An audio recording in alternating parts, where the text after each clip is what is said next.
сегодня, 9 вчера. Мусульманам хорошо.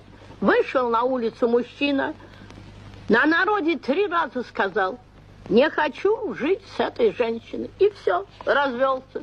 А у нас консультации, совещания, что за время? 70% разводов инициатор женщина, хранительница очага. Совсем с ума сошли бабы.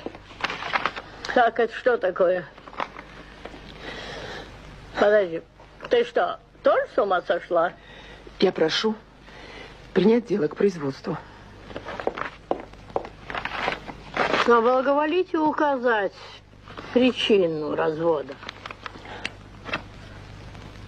Несходство характеров. Все. Да. На свете только тот судьбой одарен, кто осторожным и